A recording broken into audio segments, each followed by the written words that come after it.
안녕하십니까, 이진우입니다. 고 이건희 삼성 회장의 유족들이 상속세 납부 기한을 이틀 앞두고 상속세 납부 계획을 발표했습니다. 그런데 우리는 이 상속세를 어떻게 내느냐 보다는 이건희 회장이 보유했던 주식을 가족들끼리 어떻게 나눠 갖느냐, 어떻게 상속하느냐에 따라서 지배구조에 약간의 변동이 있을 수 있어서 그게 관심이었는데 구체적인 그림은 공개가 되지 않았습니다. 아무튼 이번 일을 계기로 삼성그룹의 지배구조에 대해서 관심이 모아지고 있어서 오늘은 이 얘기를 좀 해보겠고요. 요즘 전동 킥보드 타는 분들이 꽤 많죠. 킥보드 이용하는 분들, 그리고 킥보드를 대여하는 업체들에게 몇 가지 변화가 생길 것 같습니다. 어떤 내용인지 잠시 후에 들어보겠습니다. 아파트 공시가격, 이게 예전에는 별 관계없는, 나와는 별로 관계없는 숫자였는데 요즘에는 재산세 같은 부동산 세금이나 건보료 매길 때 기준이 돼서 꽤 민감해지고 있죠. 그러다 보니까 이걸 어떻게 올리느냐에 따라서 이런저런 민원도 많은데 최근에 공시가격이 너무 높다고 이의 신청을 한 것 중에 5% 정도가 수정됐다고 합니다. 이의 신청을 하게 되면 어떤 경우에 수정이 되는 건지 이 내용도 알아보겠습니다. 4월 29일 목요일 손에 잡히는 경제, 광고 듣고 시작하겠습니다. 네, 복잡한 경제 뉴스 쉽게 풀어드리고요. 뉴스에 안 나오는 내용까지 하나 더 알려드리려고 노력하는 세 분 오늘도 나와 계십니다. 손에 잡히는 경제 박세훈 작가, 그리고 김현우 행복자산관리연구소장, 그리고 강동원을 닮았다고 김현우 소장이 주장하시는 와이스트리트의 이대호 기자, 세 분 나오셨습니다. 어서 오세요. 네, 안녕하세요. 예. 아침부터 보내버리려고. 어제 난리 났어요. 아 진짜요? 아니요. 집에 왔더니 진짜 강동원 닮은 거 맞냐 그래서. 오늘이 마지막입니다. 저는. 네. 닮았어요. 닮으셨어요? 아닙니다. 왜 그러세요? 닮았어요. 진짜 보내버리려고. 자, 강동원 기자, 이대호 기자가 준비한 내용부터 보겠습니다. 삼성 이건희 회장이 남긴 재산에 대한 상속세를 유족들이 내고 이제 재산을 물려받게 되는데, 네.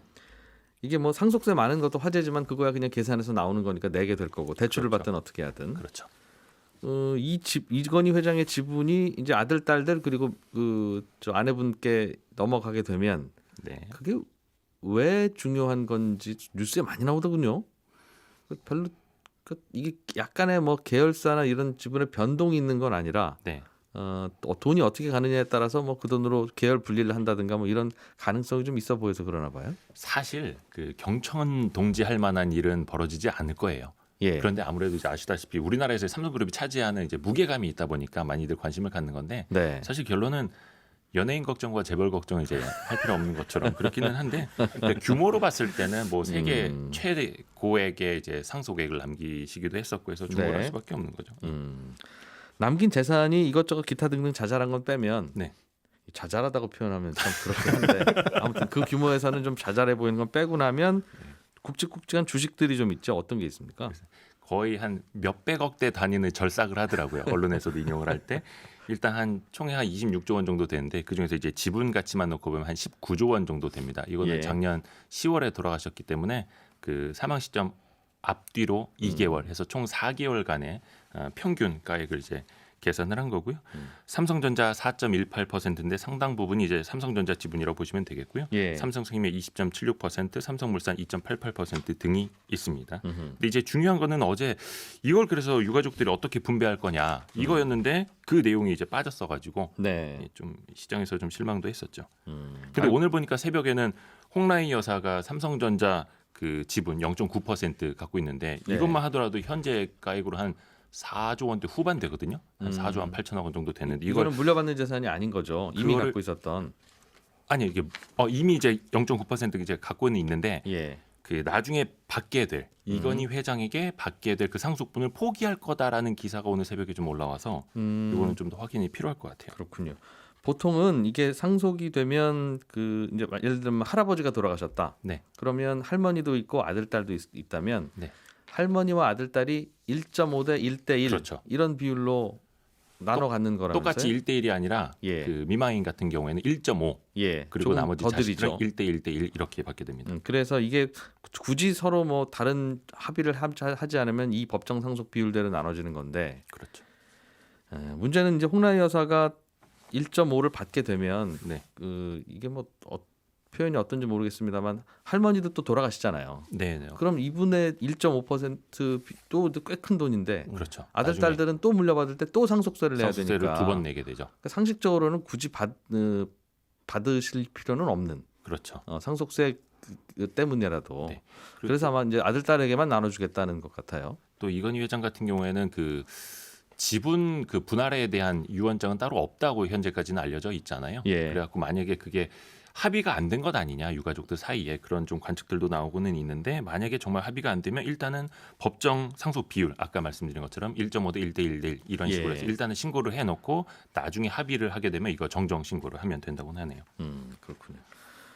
이것과 직접 연결되는 건 아니지만 항상 삼성그룹의 지배구조 이야기를 하다 보면 네. 삼성그룹의 가장 큰 고민이 뭡니까? 실령님이 나타나서 이건희 부회장님 잠깐 와보세요. 내가 소원 하나 들어줄 테니까 뭐가 제일 고민이요? 이렇게 물어보면 삼성전자를 어떻게 우리 가족이 지배할 수 있을지 안정적으로. 그게 제일 고민입니다.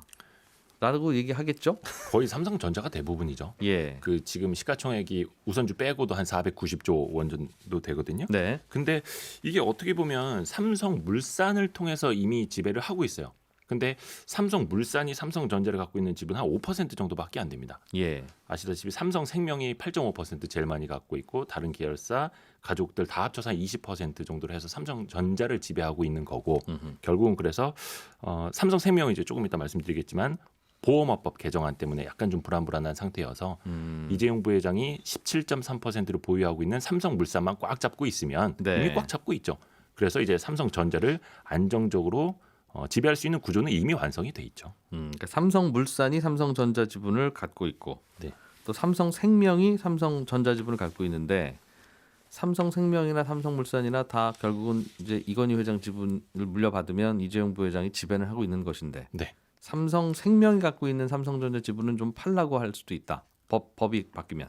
그게 이제 국회에 계류돼 있는데 네. 이게 삼성생명법이라고도 불립니다. 원체 이제 삼성그룹 이제 타깃으로 한 법안이다 보니까 보험업법 개정안인데 이게 좀 복잡합니다. 이제 간단히 말하면은 보험회사는 이제 언젠가는 그 고객들에게 내줘야 될 돈을. 보험금이라는 게 있지 않습니까? 예. 그 중에 상당 부분을 이제 주식에도 투자를 하는데 당연히 삼성전자 주식도 많이 갖고 있고 그게 한 8.5% 정도 되는 게 있어요. 삼성생명 고객들이 보험료로 낸 거 굴리고 있으면서 그 돈의 일정 부분을 삼성전자 주식으로도 굴린다. 그렇죠. 생명보험회사가. 예. 회계적으로는 언젠가 이제 돌려줘야 될 걸로 계산이 예. 되는데 그중 일부가요. 근데 이게 현재도 법적으로는 대주주나 계열사 주식 같은 경우에는 총 자산, 삼성생명 총 자산의 3%를 넘지 못하도록 돼 있어요. 근데 그 기준이 취득 원가로 돼 있는 거죠. 이게 뭐 80년대부터 이렇게 취득을 해왔다고는 하는데, 네. 근데 이거를 보험업법 개정안의 핵심이 시가로 평가해라. 그러니까 옛날에 뭐 시가총액이 100조 원도 안 넘었을 때 기준이 아니라 지금 490조 원의 시가로 평가를 해라. 그러면 총 자산의 3%를 쭉 넘어버리겠죠. 그러니까 보험회사는 고객들로부터 받은 보험료 네. 이거를 돈을 굴릴 때 네. 특정 회사 지분을 3% 이상으로 넣어서 이른바 좀 과도하게 투자하지는 말라는 게 법이군요. 그게 특히나 대주주나 계열사 계열사일 주식일 경우에. 경우엔 뭐 예를 들면 구글 주식이나 혹은 애플 주식 샀으면 그건 뭐라고 안 하는데 네. 그런데 이제 언제 열어보든지 항상 특정 회사 주식이 3% 넘으면 안 되는 건데 네. 지금 열어봤더니 왜 이렇게 삼성전자 많아요? 이렇게 물어본 거고 삼성생명은 옛날에 샀을 때는 3%보다 작았는데 네. 얘가 주가 오르는 걸 어떡하란 말입니까 우리가 그렇죠. 그런 얘기군요. 그래서 어떤 회계 기준상 안전성, 건전성을 위해서 그걸 이제 시가로 평가하고 그걸 넘어서는 부분은 매각해야 된다라는 거죠. 그게 지금 뭐 한 20조 훌쩍 넘을 거라고들 예상을 하고 있죠. 생명이 갖고 있는 전자지분이 네.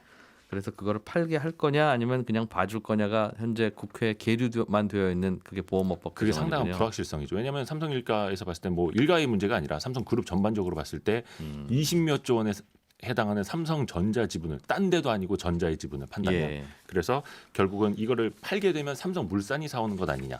그러면 삼성물산은 그 돈이 어디서 날 거냐 해서 삼성바이오로직스를 한 40여 %, 43% 정도 갖고 있다 보니까 네. 뭐 삼성전자도 삼성바이오로직스 31% 갖고 있거든요. 그럼 삼성그룹이 삼성바이오로직스 한 75% 정도를 갖고 있어요. 네. 그 여러분들이 잘 모르시겠지만 삼성그룹 중에서 시가총액 2위가 삼성바이오로직스예요.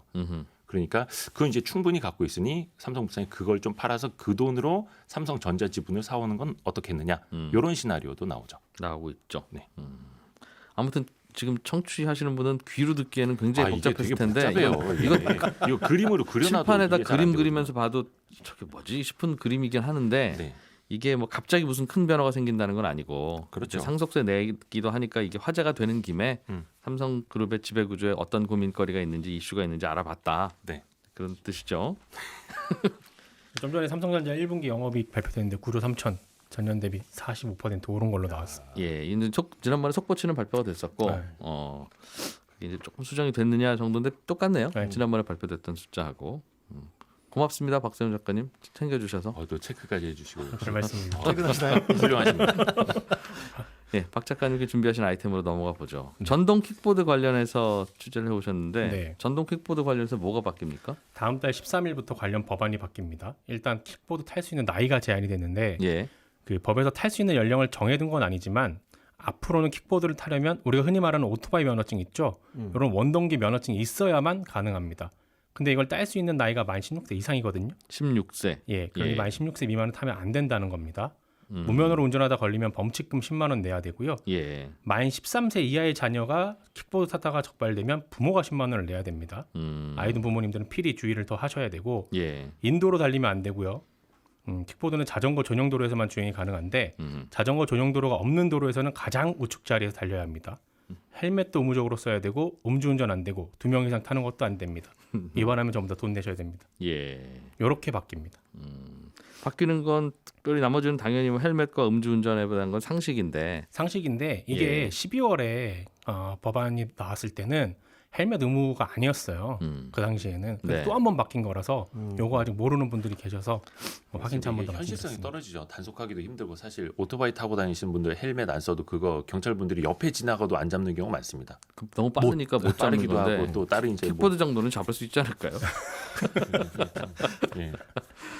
그렇군요. 이게 그러니까 어린 아이는 타면 안 된다는 거니까 예. 이거는 적발하기는 쉽겠어요. 네. 딱 보면 꼬마니까. 예, 근데 문제는 이제 꼬마한테 범칙금 물릴 수는 없으니까 예, 부모한테 가야 되는데 아버지와 어머니가 서로 미루면 네. 이게 아빠 닮아서 이렇다. 나는 낼 수 없다. 예를 들면 파출소로 오세요. 그럴 경우에 부부 중에 누가 책임 세대주겠죠 아마. 그렇겠죠. 어쨌든 그리고 저 어른들 중에도 주의하셔야 되는 게 이거 면허증 없으신 분은 못 타요. 못 탑니다. 자동차 면허증 있으면 대체가 가능한데 예, 자동차 면허증들은 많이 있잖아요. 없는 분들도 있습니다. 있을 수 있죠. 있을 수 있죠. 예. 근데 이 원동기 면허가 따로 있어야 되는 거 아닌가요? 맞아요. 원동기 면허가 따로 있어야 되니까 원칙으로는 그런데 아니요, 자동차 면허증만 있어도 탈 수 괜찮아요? 있어요. 예. 괜찮아요. 자동차 면허증이 없으면 원동기 면허라도 있어야 된다. 그리고 이거 PM 전용 면허증을 지금 만드네 만에 국회에서 지금 하고 있어요. PM이 뭡니까? 퍼스널 모빌리티, 아하. 개인 이동 장치, 전동 킥보드. 네. 만들 때 우리말로 만들었으면 좋겠습니다. 제가 만드는 건 아니에요. 예. 의견. 그 정도 네. 끝이에요? 그렇게 바뀌고 예. 또 하나 바뀌는 건 뭐냐면 예. 킥보드 관련해서 안 타는 분들이 가장 불편해하는 게 뭐냐면 내 집 앞에 킥보드가 있더라. 이거 치워야 되는데 무거워서 치우기도 힘들고 네. 통행하는데 불편하고 이런 거 있잖아요. 예. 앞으로는 서울시가 무단으로 방치된 킥보드는 견인하기로 했습니다. 그리고 견인료는 대업체에게 내기로 바꿀 겁니다. 4만 원 정도 합니다. 그러니까 킥보드 업체한테 청구한다는 거죠. 그렇습니다. 우리가 가서 치웠다 이거. 네, 그 시민들이 신고하게끔 지금 시스템을 만들고 있어요. 예. 예, 그 당장 시행은 아니고 빠르면 6월, 늦으면 7월 시행한다는 계획입니다. 이게 참 업체도 골치 아프겠어요. 그렇죠. 그거 뭐 우리도 그냥 가지런히 잘 놓여 있으면 좋은데 이거 사람들이 타다가 그냥 틱 버리고 가서 그런 걸 아마 그런 뭐라고 거 할 수도 약관에 없고. 나중에 탄 사람에게 청구하지 않을까 싶어요. 마지막 탄 그죠. 사람에게 네, 마지막에 기록에 탄 사람. 남아 있으니까. 왜냐하면 렌트도 예. 우리가 렌트카 타다가 속도 위반하거나 하면은 뭐 범칙금 나한테 결국은 내가 내야 되는 거잖아요. 네. 그런 것처럼 기술적으로 그럴 수 있다면 모르겠는데 다 내가 어디다 버렸는지 난 제자리에 놨다고 하면 서로 그거를 누가 어떻게 그 요즘에요. 입증하겠습니까? GPS가 다 GPS로. 달려 있어가지고 아마 그거는 CCTV를 가릴 수 있을 겁니다. 아마. GPS가 그 몇 미터까지 볼 걸요? 지금은 또 그렇게 가면 길가에다 이렇게 잘 놨느냐 아. 아니면 길을 막으면서 쓰러뜨렸느냐인데 그걸 뭐 노인 GPS가 방향. 어떻게 알겠어요? 그리고 지금 여기 업체가 한 20개 정도 되거든요. 예. 그런 식으로 이렇게 타는 사람에게 물리게 되면 네. 안 타죠. 다른 거 타게 되죠. 그런 거 안 물리는 쪽으로 가게 되겠죠. 이게 지금 고민이 뭐냐면 네. 어느 정도 자본력이 있는 업체들, 그러니까 상위 한 3개, 4개 업체들 같은 경우는 자체적으로 자기들이 주차장을 만들어 놨어요. 네. 그리고 그쪽으로 주차를 하게끔 유도를 하고 아. 잘하신 경우에는 다음번 탈 때 할인을 해주는 식으로 유도를 하고 있거든요. 여기저기 좋네요. 주차장을 만들어놨다고요? 네, 만들어놨습니다. 음. 근데 문제는 네. 영세한 업체들 같은 경우에는 이런 주차장을 만들 여력이 안 되고 또 아까 말씀드렸던 자본력 있는 업체들은 구마다 사람들을 배치를 시켜놨어요. 예. 그래서 그런 신고가 들어오게 되면 바로 출동해서 바로 수거래가 되거든요. 그러니까 1시간 정도만 있으면 다 수거를 한다는 겁니다. 지금. 네. 근데 영세한 업체들은 여기에 인건비가 들어가기 때문에 건당 한 네. 3,000원에서 5,000원 정도 줘야 되는데 요 인건비를 대기가 힘들기 때문에 아무래도 이게 시행이 되면 영세한 업체들은 앞으로 좀 이 바닥에서 퇴출되는 게 아니냐라는 게 업체 측 전망입니다. 이게 전국 통일이 된 게 아니라 영세 업체들이 열심히 서비스하고 있는 거죠. 그렇죠. 그러다 보니까 예. 비용도 애매하고. 네. 그 어제 업체랑 얘기하면서 들었던 재밌다고 표현하기는 좀 뭐한데 예. 진짜 고민은 뭐냐면 아까 말씀하셨던 것처럼 헬멧이에요. 음. 면허증 소지하는 거 안전을 위해서니까 오케이. 길거리에 인도 방치된 거 음. 치우는 것도 오케이. 예. 헬멧 이거 어떻게 될지 너무 모르겠다. 상식적으로는 그거 탈 때 헬멧 써야지인데 문제는 그게 예. 어디서 나요? 나 오늘 아침에 요거 탈 계획이 있어서 꼭 지금 헬멧 갖고 나가야지가 아니라 그렇죠. 나 저기까지 가야 되는데 택시 타기에는 비싸고 네. 버스는 안 가고 시간은 없고 그럴 때 그때 딱 잡아 급하게. 타라는 거잖아요. 그러니까요. 그러니 헬멧이 있을 리가 없죠. 없죠. 그러니 업체 측에서 제공을 해야 되는데 네. 이거 제공을 하자니 분실 위험도 있고 분실 위험이 어떻게 기술적으로 막아본다고 해도 비가 오거나 먼지가 쌓이면 위생적으로 문제가 되기 때문에 네. 그걸 하나하나 일일이 다 닦아야 되는데 음. 그게 굉장히 어렵다는 거죠. 그래서 이거는 헬멧을 증정하는 방안을 좀 생각하고 있다고 해요. 이용자들한테. 안 갖고 다닙니다. 그거. 안 돼요, 안 돼. 그럼 안 갖고 다니죠. 그래서 그리고 이게 가장 큰 문제라는 거예요. 기본적으로는 헬멧을 쓰고 가면 머리카락이 망가지기 때문에 아. 쓸 수가 없어요. 야, 이게 문제가 참 많네요. 그러나 써야 됩니다. 그렇습니다. 안전을 위해서. 네. 자, 공동주택의 공시가격 이야기를 좀 해보죠. 네. 이게 뭐냐면 아파트 공시가격이라고 하는 건 나라에서 정해주는데 네.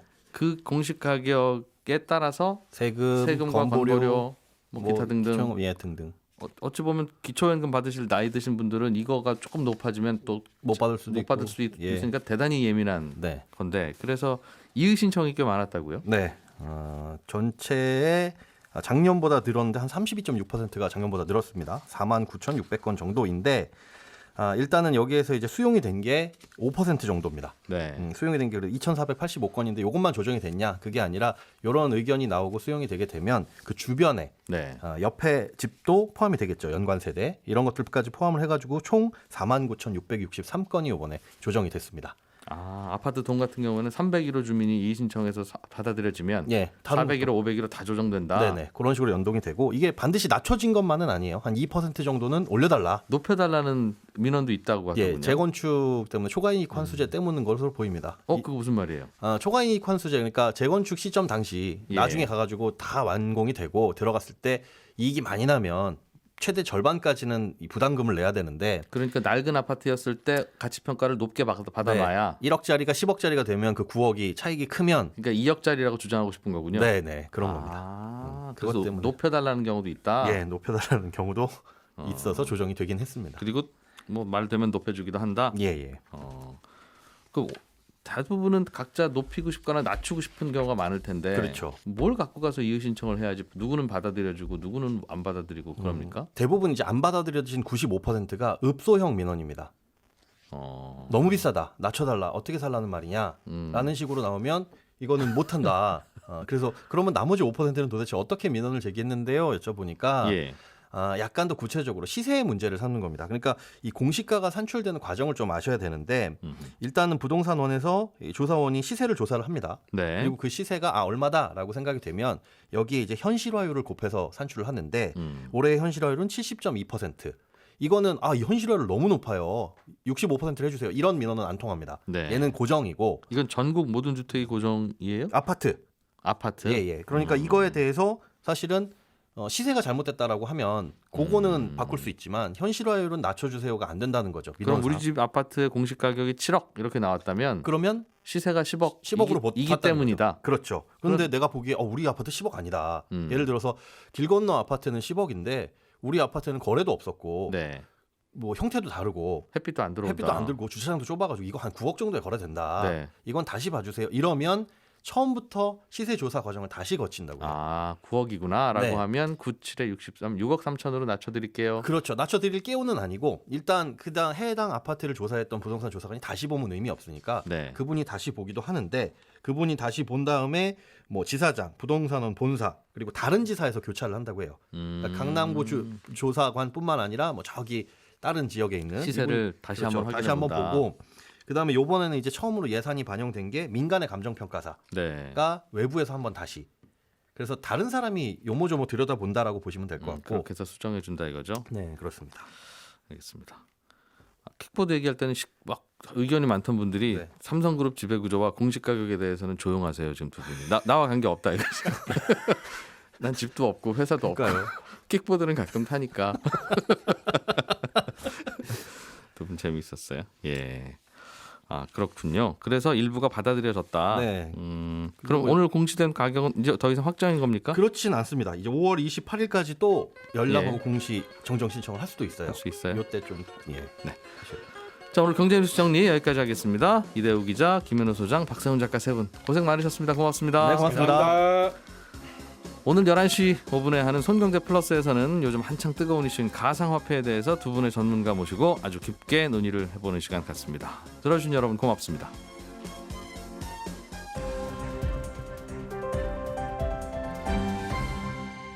경제를 생각하는 사람들의 즐거운 습관. 이진우의 손에 잡히는 경제.